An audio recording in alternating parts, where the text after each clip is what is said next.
The APC controls 31 of Nigeria's 26 governorships. That is the largest single-party grip on state power since 1999. By every conventional measure, Tinubu should be governing from a position of unassailable strength. So, here is the question nobody is asking. Why, with 31 governors wearing his party's badge, does Tinubu's inner circle appear more anxious, not less, going into 2027? The answer is not about party loyalty.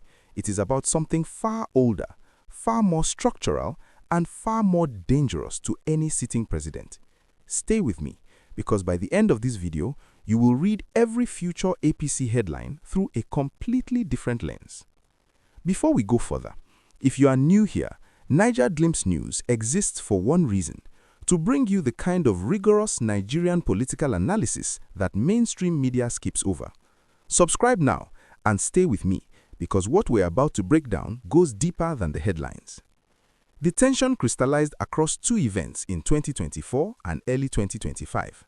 First, the National Economic Council, the constitutional body chaired by the Vice President, became a quiet battleground. Multiple governors began pushing back on federal fiscal directives, particularly around FAAC allocations following subsidy removal. The pushback was not always public, but it was real and it was coordinated. Second, the National Working Committee attempted to fast-track a resolution committing all 31 APC governors to an early declaration of support for a Tinubu second term. The resolution stalled. Not because governors openly opposed re-election, none of them are that politically reckless, but a significant number refused to be bound to unconditional support without clarity on resource sharing, on the RMAFC formula review, and on federal projects delivery in their states. That stall was the tell. We are now inside what political scientists call the positioning window, roughly 24 to 30 months before an election, when actors shift weight without committing publicly. Governors are calculating. Tinubu's team knows they are calculating. And here is the historical parallel most commentators have missed entirely. In 2014, Goodluck Jonathan held the PDP with a similar structural advantage. What followed was not loud rebellion, it was quiet erosion. Governors began attending opposition meetings, resources began finding alternative channels. By the time the APC merger was complete, the PDP's numbers on paper meant nothing on the ground. Tinubu knows this story intimately. He helped write it. That is precisely why his anxiety now is not the anxiety of a man caught off guard. It is the anxiety of a man who recognizes the early warning signs because he engineered them himself. But here is where it gets more complicated, because the institutions a president is supposed to use to consolidate governor loyalty have a very different history with this kind of pressure. Three institutions sit at the heart of this, and all three are frequently misunderstood. The Nigeria Governors Forum is not constitutional, but do not let that mislead you. When APC and PDP governors align inside the NGF, as they did during the fuel subsidy crisis, they create a political reality that supersedes party affiliation. The NGF has no obligation to follow party instructions. It exists to represent state interests, not federal ones. The National Economic Council is constitutional. Section 153(1) of the 1999 Constitution establishes it, and Section 162(1) mandates the maintenance and distribution of the Federation account across all three tiers. Governors use NEC not merely as a consultative forum, but as a pressure point. A fiscal concern raised at NEC and left unresolved does not disappear. It becomes a private grievance that feeds political repositioning. The APC party structure is where the most dangerous ambiguity sits. The National Working Committee has real powers over state congresses, candidate substitution, and party officer removal. In theory, that gives federal leadership leverage over state actors. In practice, every governor who has won his state has built a parallel patronage network that operates independently of and often in competition with the formal party. The NWC can threaten, but a governor who controls state executive resources, the state security vote, and LGA chairmanship appointment has considerable capacity to absorb that threat. And there is one specific constitutional provision being actively relitigated right now, Section 162(3) and 4, which governs the sharing of Federation account proceeds. The question of whether the current FAAC formula adequately reflects the fiscal pressure governors face since subsidy removal is not settled. That unresolved tension is giving governors cover and motivation to keep their political options open. We will come back to exactly what this means for Tinubu's leverage when we get to the counter-arguments. The political strategy layer, however, tells a completely different story about who actually benefits from Tinubu's vulnerability, and some of those beneficiaries are not who you would expect. The APC was never an ideological party. It's a coalition assembled in 2014 from the merger of Tinubu's ACN, the Buhari-aligned CPC, the ANPP, and a faction of the APGA. Each bloc retained its own networks and its own expectations of reward. Governors who came up through the northern CPC tradition, Kano, Kaduna, Katsina, Sokoto, have a fundamentally different political calculus from those who emerged through Tinubu's ACN machinery. They are not hostile to Tinubu by default, but they are transactional, and right now the transactions are under review. The opposition knows this. The Labour Party and the PDP are not primarily trying to recruit governors to defect.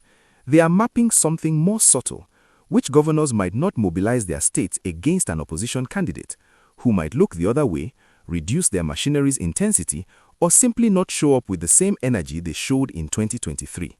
In Nigerian elections, a governor who is 60% committed to his candidate performs very differently from one who is 100% committed. That enthusiasm gap can decide outcomes in competitive states. There is also a third group benefiting from the optics of uncertainty: political entrepreneurs, brokers, messengers, coalition assemblers, who thrive in the space between election cycles. The more doubt about Tinubu's 2027 position circulates, the higher the premium on their services. Some of this noise is deliberately generated. Now, the electoral geography, and this is where it gets specific. Tinubu does not need every governor equally. The 5 most critical APC states by voter registration, historical turnout, and margin of influence are Kano, Rivers, Lagos, Borno, and Oyo. If 3 of those 5 underperform, the arithmetic becomes very difficult even with 26 other states theoretically aligned. Rivers State deserves a separate point. The Fubara-Wike conflict is not primarily an APC versus PDP story. It is a story about a governor who controls physical state infrastructure and a former minister who controls political party architecture within the same state. Tinubu has been visibly uncomfortable choosing a side because both Wike and Fubara are assets he cannot afford to lose. 3 silent stakeholders are almost never named in coverage of this story. International development finance institutions, the World Bank, IMF, and AFDB, are actively engaged with individual state governments on subnational borrowing. Some governors have more direct relationships with these institutions than they do with the Federal Ministry of Finance. State-level business elite networks, particularly in Lagos, Rivers, Kano, and Ogun, fund campaigns at the state level and expect state, not federal alignment in return. And northern traditional rulers, particularly in Sokoto, Kebbi, and Zamfara, whose influence on voter behavior remains significant and whose relationship with the Tinubu administration has been more formal than warm. Now, if what I just laid out surprises you, drop a comment right now. I want to know your take before we get to the part that changes how you read every future headline on this story. And when you see the national implications, particularly for ordinary Nigerians, the domestic argument starts to look much less like elite competition and much more like a governance crisis in slow motion. What is happening between Tinubu and his governors is not a private political drama. It is a symptom of a structural pathology in Nigerian federalism, one that worsened sharply after subsidy removal in May 2023. States were promised compensation through the fiscal federalism dividend, a larger FAAC pool no longer consumed by subsidy payments, plus direct palliative transfers. In practice, implementation was uneven, delayed, and in some states effectively absent. Governors who made public commitments to their populations based on federal assurances found themselves politically exposed. A governor who cannot deliver on federal promises has every incentive to publicly distance himself from federal policy. This matters beyond elite politics because state governments deliver the services Nigerians interact with daily: primary education, basic healthcare, rural roads, local agriculture. When a governor is in a political cold war with Abuja, resource allocation suffers. Federal grants get delayed or withheld as leverage, state counterpart funding evaporates. The people who bear the consequences are not the political class. Here is what almost nobody is saying. This tension may actually strengthen Nigerian federalism in the medium term. A president who cannot take governors for granted is a president who must negotiate rather than dictate. If Tinubu is forced to genuinely engage with NEC to address FAAC concerns on terms acceptable to state government, the outcome may be a more functional federal bargain than Nigeria has seen in decades. The irony is that political vulnerability at the top could produce real governance gains at the bottom, but only if the negotiations are substantive and not merely performative. The governors most restless are concentrated in the northwest and north-central, the regions with the most acute security crises. A governor who distrusts Abuja on resource allocation will not fully cooperate on joint security operations. That gap has consequences for the populations living under banditry and farmer-herder violence. Nigeria's stability carries regional weight that is easy to underestimate. In a neighborhood where coups have become routine, Mali, Burkina Faso, Guinea, and Niger, Nigeria's fractious but civilian political competition sends a signal about democratic resilience. The US, UK, and EU monitor Nigerian internal stability, not primarily out of democratic principle, but strategic interest, trade exposure, development finance commitments, and regional security architecture.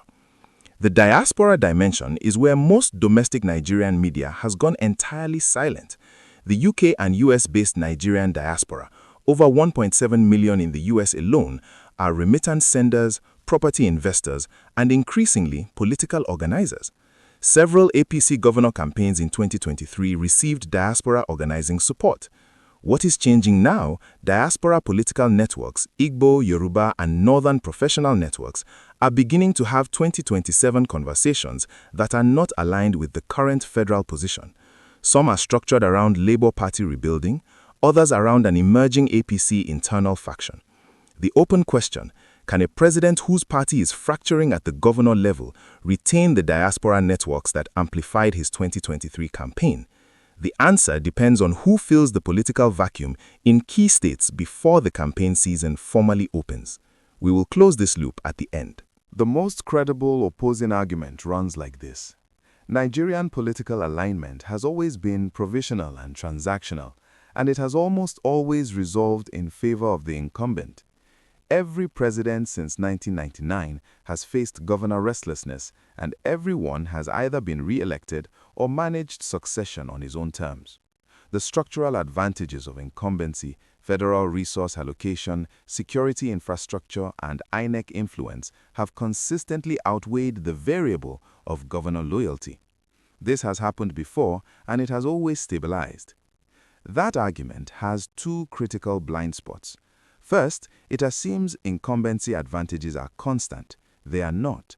Subsidy removal eliminated one of the federal government's most effective tools for managing state-level relationships, the ability to selectively soften fiscal pain.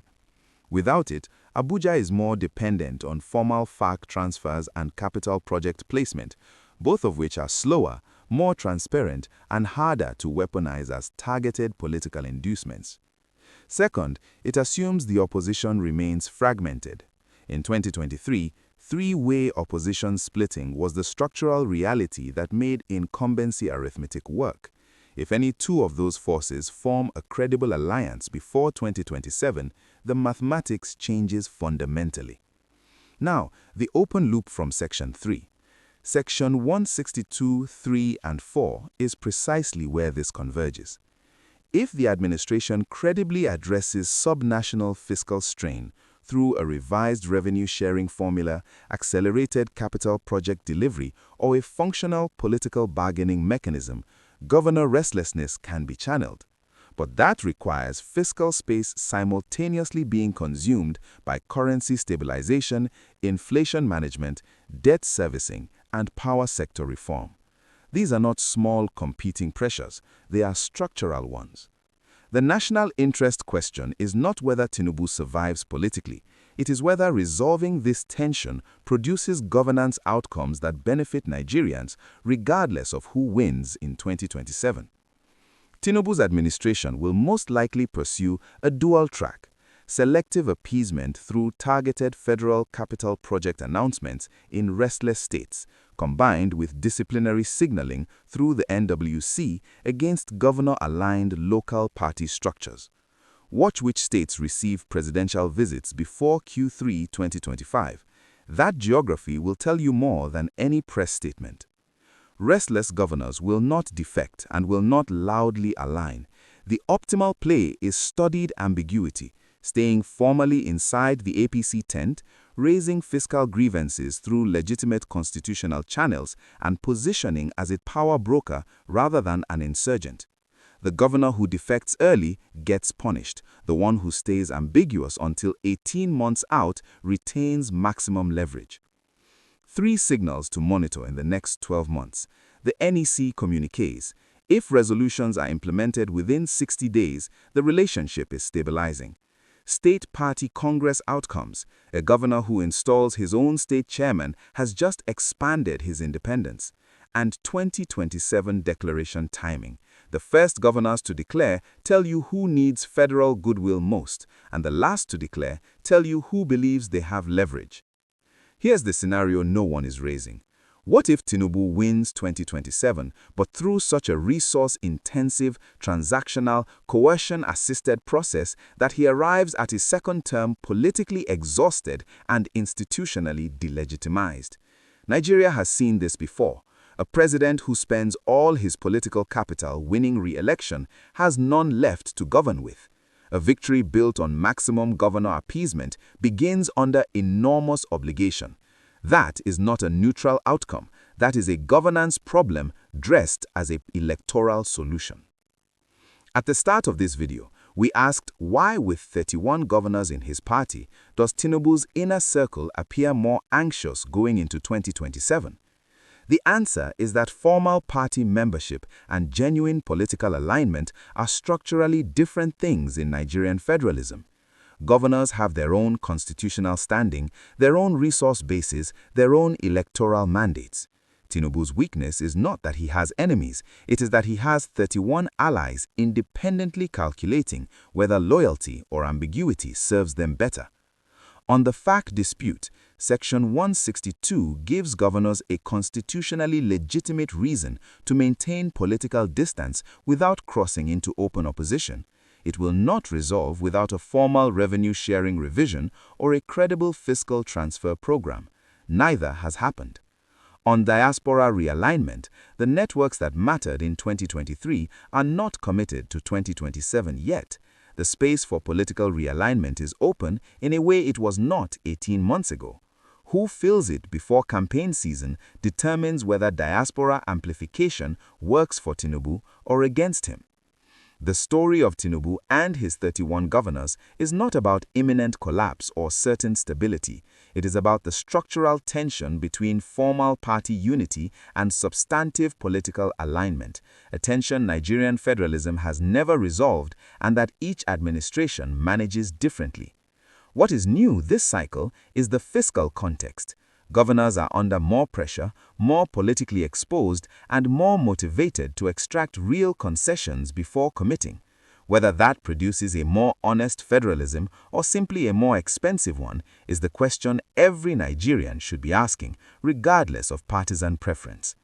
If this analysis gave you a clearer picture of what is actually happening in Nigeria, do one thing: share it with someone who needs to understand. Like the video, subscribe to NaijaGlimpseNews, and I'll see you in the next one.